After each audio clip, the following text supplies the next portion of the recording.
Shalom peuple de Dieu, nous rendons grâce à notre Père et à notre Dieu, nous le remercions pour la vie, pour ses bontés renouvelées. Nous élevons notre Dieu pour la grâce accordée, nous t'adorons et nous glorifions son nom pour la force et la paix. Au-delà de toute épreuve, que le nom de l'Éternel soit glorifié. Que le Seigneur vous bénisse ce matin. Il a renouvelé en chacun le souffle de vie, il nous a comblé de grâce et de paix. Ce matin, il nous appelle encore par nos noms et il nous dit de ne point s'inquiéter.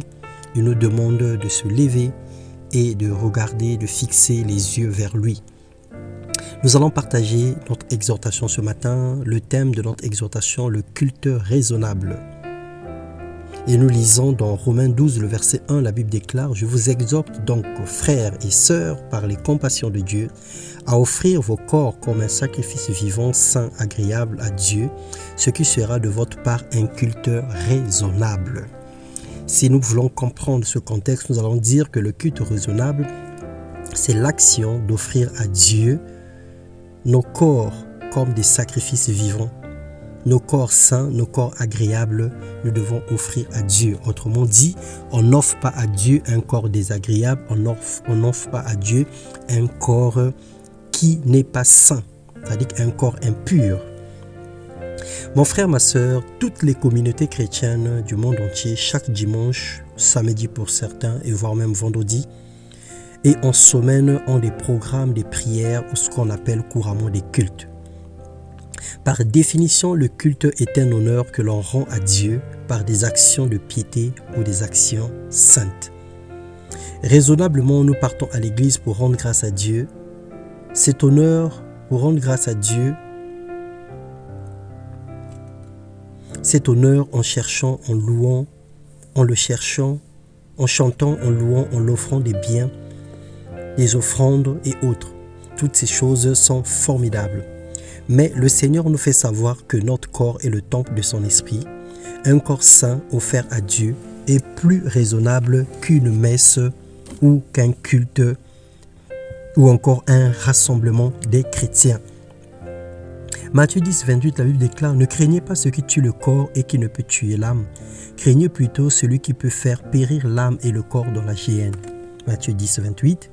Nous avons peur des hommes, nous prenons soin de notre chair de façon rigoureuse, mais nous faisons moins d'efforts d'avoir un corps saint que nous pouvons offrir à Dieu. Une vie digne, une marche honorable. Le Seigneur a le pouvoir de renouveler ou de reprendre une vie. La connaissance de ces choses devrait faire de nous des gens humbles. Ça veut dire que lorsque nous savons que Dieu est capable de supprimer une vie en une fraction de seconde, que Dieu est capable de nous rappeler à lui et que ceux qui meurent ne sont pas moins importants que nous, cette connaissance doit changer notre façon de voir les choses. Dans 1 Corinthiens 6, 12 à 14, la Bible déclare « Tout m'est permis, mais tout m'est pas utile. Tout m'est permis, mais je ne me laisserai pas asservir par quoi que ce soit. Les aliments sont pour le ventre et le ventre pour les aliments, et Dieu détruira l'un comme l'autre. Mais le corps n'est pas pour l'impudicité, il est pour le Seigneur, et le Seigneur est pour le corps. Bien-aimés, traitons nos corps avec respect, sachant que Dieu y vit, marchons avec crainte et tremblement pour que nos vies soient des parfums de bonne odeur et que Jésus-Christ se glorifie en nous. Nous pensons déjà à le mois de septembre qui arrive. Nous voulons que ce mois soit un mois de consécration, que ce mois soit un mois exceptionnel auquel nous allons expérimenter l'amour et la grandeur de Dieu dans nos vies.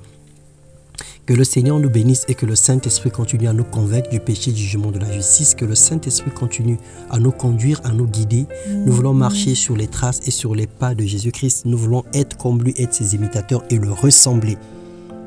Le Seigneur n'avait jamais dit que c'était facile, mais lorsque nous comptons sur lui et lorsque nous nous laissons être conduits par lui, il nous taillera, il nous brisera, il nous lavera par son sang et il nous rendra blancs comme neige. Et nous ferons des exploits en marchant dans la sainteté, en marchant avec lui. Que la grâce de Dieu soit votre partage. Bonne nouvelle semaine, le nom puissant de Jésus-Christ. Amen.